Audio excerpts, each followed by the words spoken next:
Hola, ¿qué tal amigos y amigas de Radio Funglode? Agradecerles tu sintonía en esta transmisión especial a propósito de esta captura que le han hecho al presidente de Venezuela, Nicolás Maduro. En esta ocasión nos acompaña el analista geopolítico, geoestratégico y también representante para el Smith Center para Europa, ¿verdad, Armando? Exceptuando España. Efectivamente. El Smith Center, el Adam Smith Center, es el think tank de FYU. Bienvenido, Armando. ¿Qué le parece esta captura tan quirúrgica que le realizaron al presidente Maduro y que en estos momentos se debería encontrar en suelo norteamericano?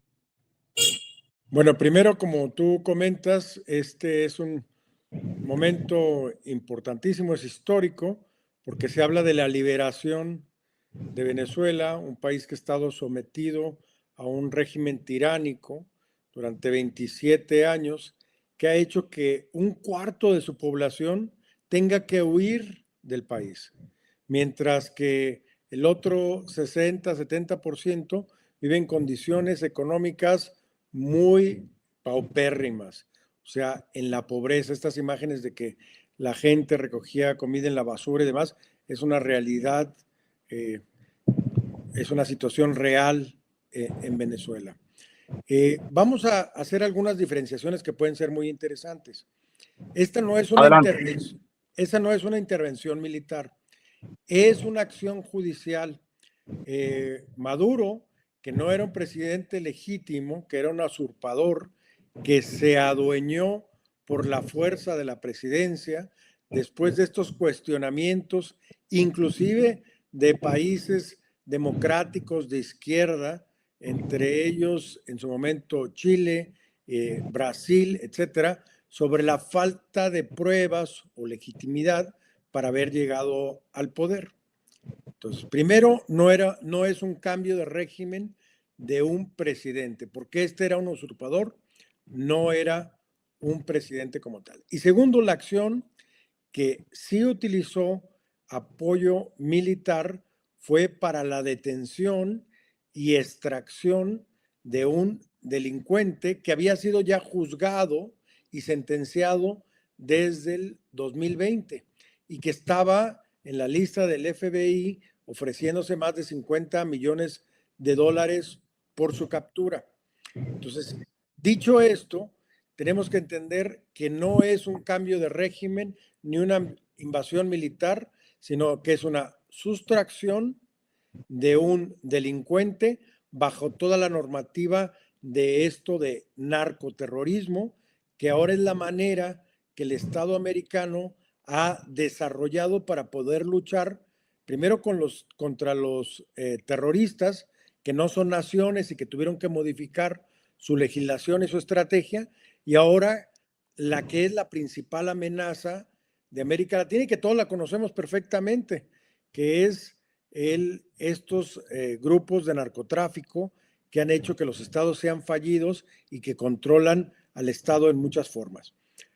Ellos se sustentan en una acción que sucedió hace más de 30 años, que fue en el 89, cuando hubo la detención también de Noruega y se siguieron una serie de protocolos similares, o como la detección y en este caso la sustracción de Osama Bin Laden con el presidente Obama. Y en general, pues lo que quiero yo marcar claramente es que no podamos entender esto como un cambio de régimen. Ahora te diré algunos comentarios que también son de preocupación. Armando, antes de continuar, a propósito de eso que usted resalta, sí me gustaría señalar que el secretario general de la ONU, el señor Antonio Guterres, rechazó la forma en cómo fue capturado Maduro, y la presidenta Claudia Sheinbaum de México pues citó precisamente el artículo 2 de ese manifiesto de las Naciones Unidas. ¿Qué usted tiene que agregar a eso a propósito de que usted dice que Maduro no era un presidente legítimo? Sí, yo creo que ese es un tema que va a generar división y discusión. Es cierto que hay preocupación en toda América Latina por este tipo de incursión militar, porque hay antecedentes muy importantes de 57 inversiones en diferentes niveles hacia América Latina, por lo regular o casi en todos los casos con el objetivo de una intervención en busca de un cambio de régimen político justificado en la democracia. Este no es el caso. Eso es lo que yo quería en primera instancia resaltar. Claro que también hay preocupación por las formas, porque hay un marco jurídico internacional que habrá que deslindarse. Los Estados Unidos consideran que se ha cumplido con la legislación internacional y con la legislación que ha justificado acciones similares en el pasado, que pueden estar a debate si son o no las adecuadas.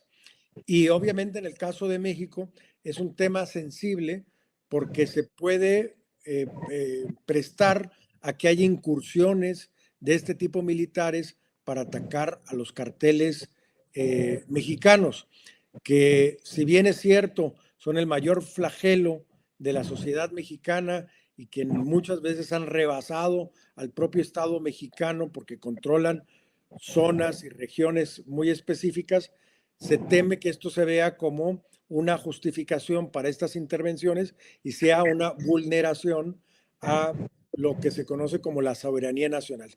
Pero también no podemos olvidar que el flagelo del narcotráfico está aquí, que está controlando a la sociedad, que ha corrompido a las instituciones y que es el tema, como bien lo dice la estrategia de seguridad nacional de Trump, más preocupante en todo el hemisferio.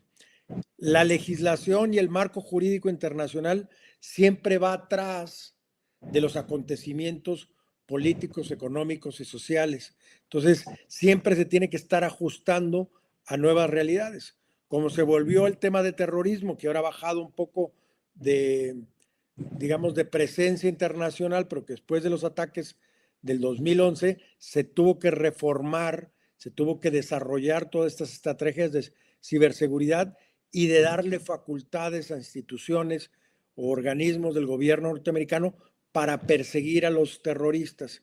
Ahora, con estos cambios recientes de asimilar a los grupos de narcotráfico con terroristas, llamándolos narcoterroristas, se busca dar cumplimiento a esa normativa que ha venido evolucionando los últimos 20 años en materia de persecución de delincuentes fuera del territorio nacional.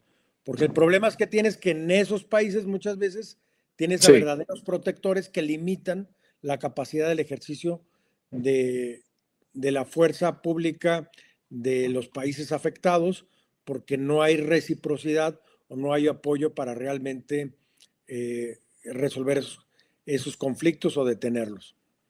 Armando, el presidente Trump aparentemente tenía muy claro su agenda, de hecho, previo a tomar el poder.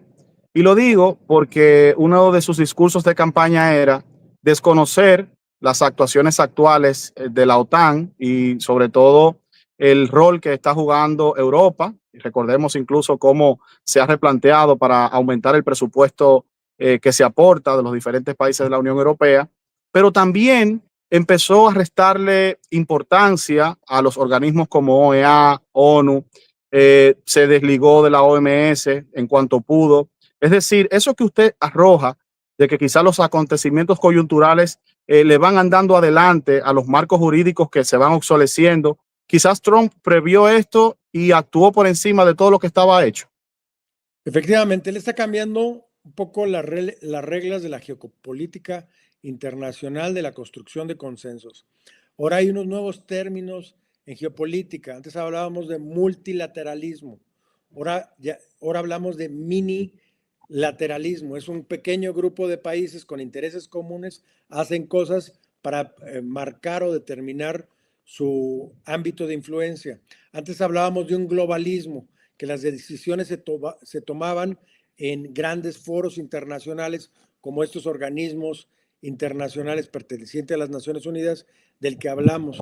Ahora Trump prefiere hacerlo con una relación bilateral uno a uno, donde el poder de los Estados Unidos y la fuerza que tiene, pues significan un mayor peso que en las negociaciones globales con múltiples actores. Lo que estamos viendo es una verdadera transformación de las reglas del juego, en este caso, pues buscando Estados Unidos beneficiarse de esas nuevas condiciones y una ruptura con viejas tradiciones o formas anteriores de hacer las cosas.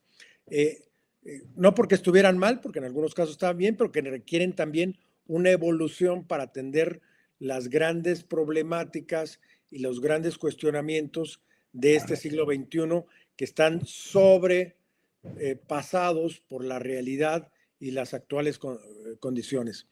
Con esta acción que tomó Trump, se ve claramente, uno, que su estrategia de seguridad nacional como prioridad, las Américas y no tener influencia ni china, ni rusa, ni iraní, es una realidad.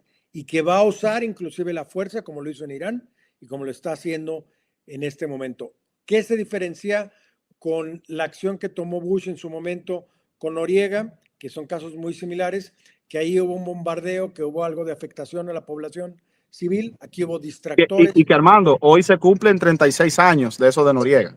Increíble, ¿verdad? No sé si es casualidad o no, Bueno, pero podría ser que lo ajustaron. Lo que yo escuché es que, como tú lo conoces muy bien, porque están en el Caribe, las condiciones climatológicas determinan la acción de muchísimas cosas. Y para esta incursión en particular, y a la hora que fue en la madrugada, a las 2 de la mañana, requerían que hubiera una ventana de espacio climatológico adecuado y que coincidió que fuera el día de ayer de algo que ya lo tenían trabajando por más de una semana, pero curiosamente coincidió con esta situación. Y Noriega ya tiene esos 36 años, le dieron 40 años y ha estado en una prisión norteamericana. Un destino muy probable también para Nicolás Maduro.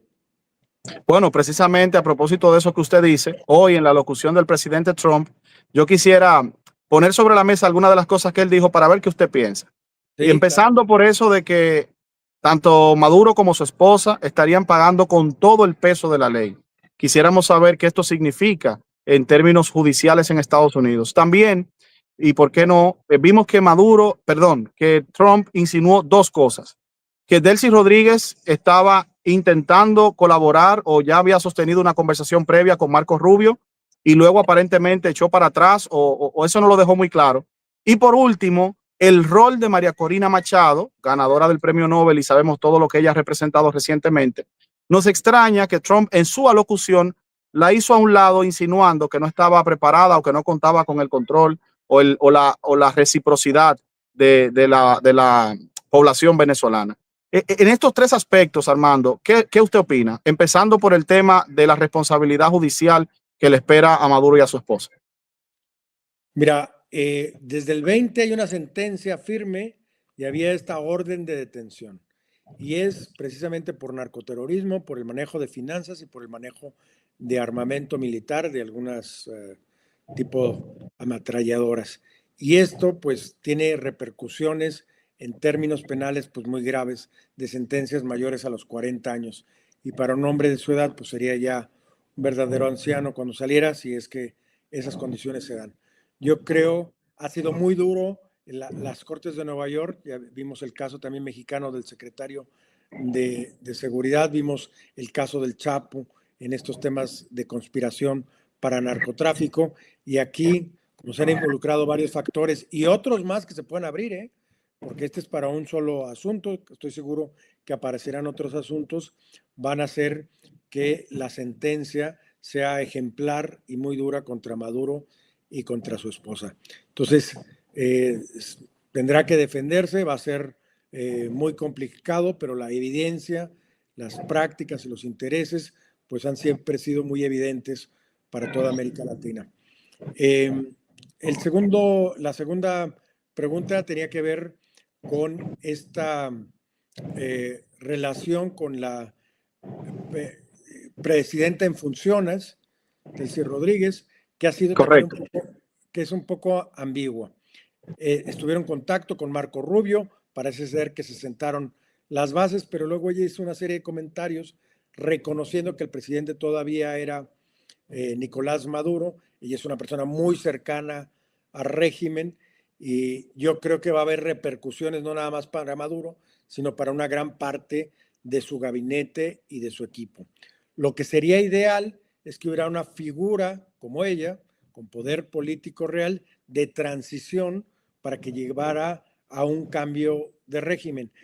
Y ahí es donde está la preocupación, porque el presidente Trump habló o insinuó que iba a haber un tipo de gobierno provisional conducido por los Estados Unidos, y esto genera, obviamente, en América Latina mucha preocupación, al mismo tiempo que también genera cuestionamientos y preocupación en los Estados Unidos, ¿no? Ha habido congresistas que temen que haya una presencia permanente, un gasto económico de supervisión, y hay esta sensación generalizada que aunque Corina Machado y bueno, Edmundo, el presidente, hayan llegado al poder por las urnas, en este proceso de transición no tendrían todavía el control político de las instituciones que permitieran una transición tersa.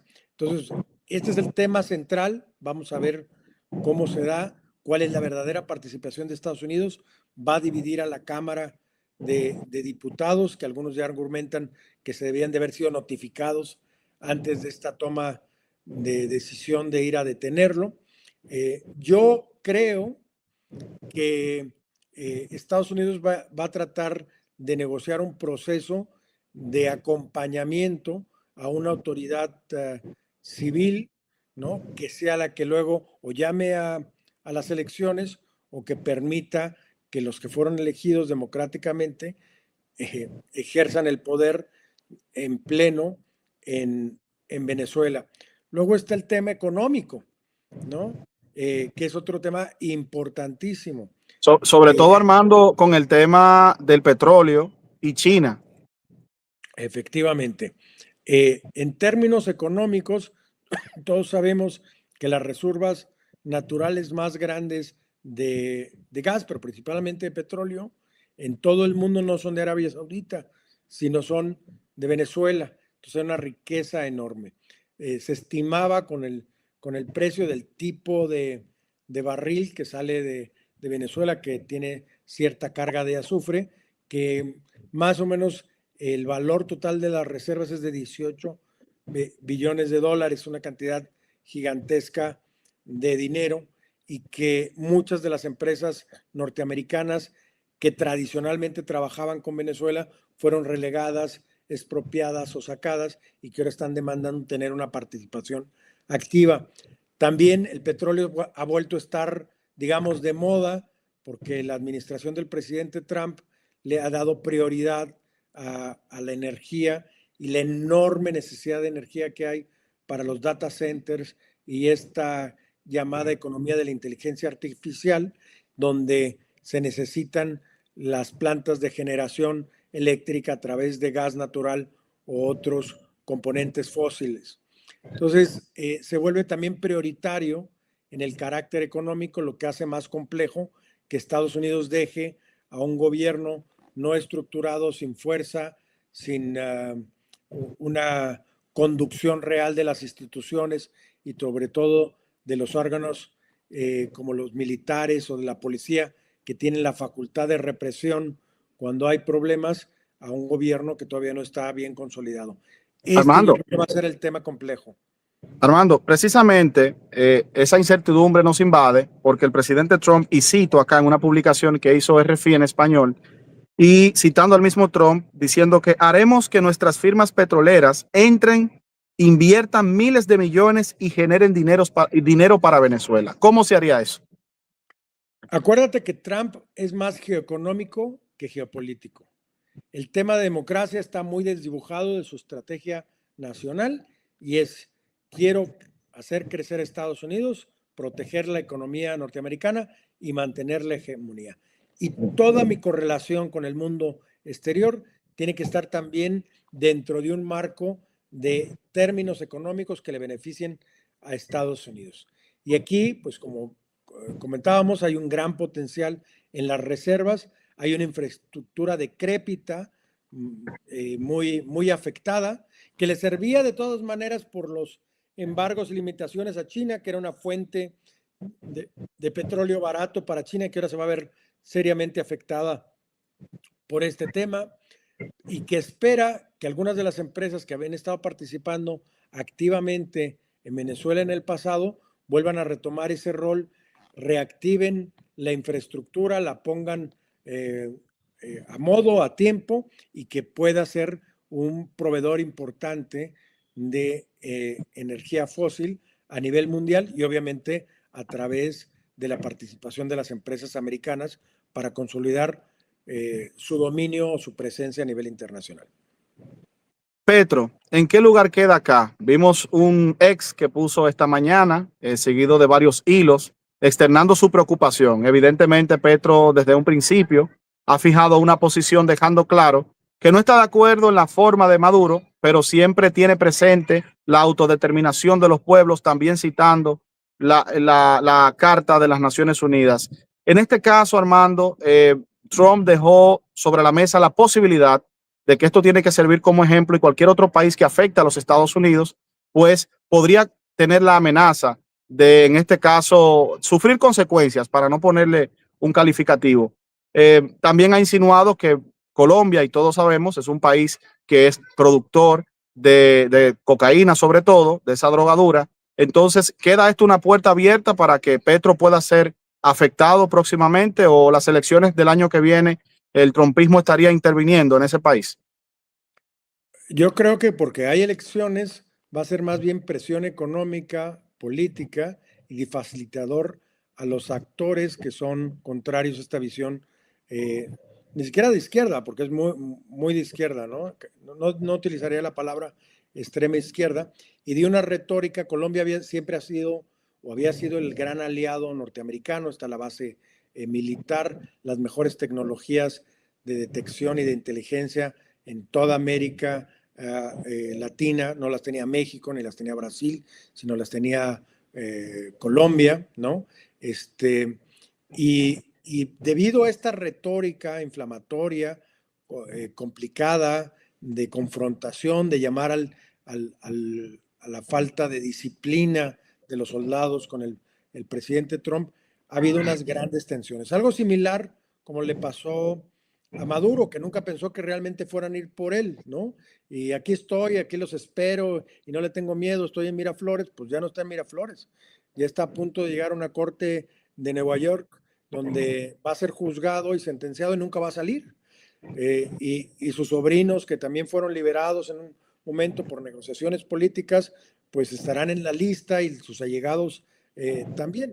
Entonces, Petro tiene este problema de que su retórica, que a veces es muy poco presidencialista y es muy radical, está confrontando directamente a los Estados Unidos y aduciendo que está muy bien normas de derecho internacional y que exijan que haya transparencia en algunas de estas gestiones y que se hagan de acuerdo al marco jurídico internacional, pero cuidando las formas, los estilos, y además siendo congruente entre lo que dicen y lo que ellos mismos hacen hacia el interior de sus países, cosa que obviamente no sucedía en el caso de Venezuela. Hay más de 1,000 presos políticos, miles que han sido asesinados o que desaparecieron por oponerse, 8 millones casi de personas que tuvieron que salir del país, y que hablar de democracia, de igualdad, de equidad, pues no se corresponden a las acciones reales que tuvieron hacia su pueblo y a su sistema político. Finalmente, Armando, nos gustaría que usted nos dé su impresión general del panorama que se proyecta, esta incertidumbre en Venezuela, pero habíamos hablado en programas anteriores de que a raíz de este plan Trump, sobre todo el de seguridad nacional, parecía más bien que se estarían utilizando ciertos territorios pivotes tradicionales como moneda de cambio. Ahí está Taiwán, ahí está Ucrania, que ya se publicó ese manifiesto detallado que prácticamente cede a Putin todo el territorio sensible, Donbass, Crimea, incluso terrenos que ya se había con los acuerdos de Minsk consolidado para que Ucrania estuviera al frente. ¿Qué se vislumbra en lo adelante? ¿Estamos en un retroceso en la política geoestratégica, o estamos a las puertas de un nuevo orden mundial como ya se ha previsto anteriormente?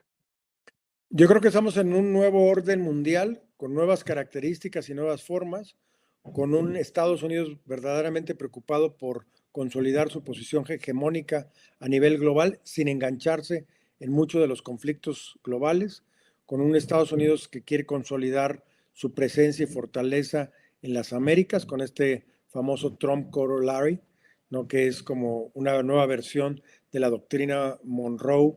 La Trump Road, ¿será? Con esta visión muy local, donde hay pues un señalamiento hacia los aliados tradicionales que no se han comprometido con Estados Unidos como Estados Unidos esperaba, y donde estas tensiones de carácter militar, por ejemplo, con Rusia, hoy lo dijo también Trump en su conferencia, que no estaba muy contento con Putin, porque ya ha conseguido Trump en estas negociaciones, estas cesiones de territorio, y realmente espera que se busque que se logre una paz duradera con unas garantías de Estados Unidos de al menos de 15 años. Entonces, ha puesto toda la carga, todo el asador del lado del presidente Putin, que tendría que actuar en este invierno, ¿no? Y que tendría que dar un paso hacia adelante para resolver este conflicto. China y Rusia van a aprovechar estas circunstancias que les afecta directamente porque pierden un pie dentro del hemisferio norte para capitalizarlo en la narrativa política y para generar presión a Estados Unidos. Pero lo que se ha visto es que esta política que se llama la política de la paz con fuerza, peace through strength, es clara, y que Trump no se va a limitar ni con Irán, ni con la oposición que había para cualquier tipo de intervención en América Latina, y que llegado su momento puede tomar decisiones de fuerza preocupantes en otros territorios. Entonces, un mensaje fuerte para China, un mensaje fuerte también para Rusia, pero creo que mientras esté abierta la puerta a la negociación, ahí hizo un grave error Nicolás Maduro. Hubiera salido, hubiera buscado esas negociaciones cuando estuvieron la puerta abierta y no enfrentar esta nueva realidad de la cual, pues como él lo comentó, va a caerle todo el peso de la ley. Bueno, Armando, muchísimas gracias por siempre disponer de su tiempo. Agradecerle a la audiencia que ha estado conectada fielmente durante todo el día y ha esperado también a Armando San Vicente, que ya se ha convertido en un colaborador estrella de este espacio. Hacer la salvedad, Armando, que acá en República Dominicana todavía nos encontramos en fiestas especiales de celebración de los Reyes y demás, que son los regalos que le dan a los niños por la llegada de los Reyes Magos. Y a pesar de eso, la audiencia se ha mantenido muy al tanto de todo. El día de hoy también nos ha acompañado la doctora Delia Blanco, reconocida antropóloga, también el doctor Ángel María de León, un experto en materia geopolítica, doctor en ciencias políticas, también de una universidad de Miami. O sea que creo que el día de hoy, Armando, hemos tenido un gran banquete y cerramos con broche de oro. Muchísimas gracias. Invitarle a la audiencia a que se conecte, a que comenten, a que compartan este contenido, y apenas, Armando, inicia el 2026. Empezamos muy fuerte este año, yo te agradezco mucho, soy una de las voces que participa, y eso es lo interesante, que en tu programa están diferentes voces con diferentes perspectivas, con diferentes impresiones, porque la madurez del pueblo dominicano en temas geopolíticos es amplia, y así pueden tener una perspectiva más clara tomando de unos, de otros, y hacerse una clara idea de lo que está pasando en este mundo que comenzó, como tú bien comentas, un 2026 con estos temas que están simbrando las bases de la geopolítica internacional. Bueno, muchísimas gracias, Armando, e invitarle a la audiencia a que se mantenga al tanto, porque más adelante se estará publicando la entrevista, el diálogo que sostuvimos con el doctor Ángel María, y también la conversación con la doctora, o más bien la impresión de la doctora Delia Blanco. Muchísimas gracias.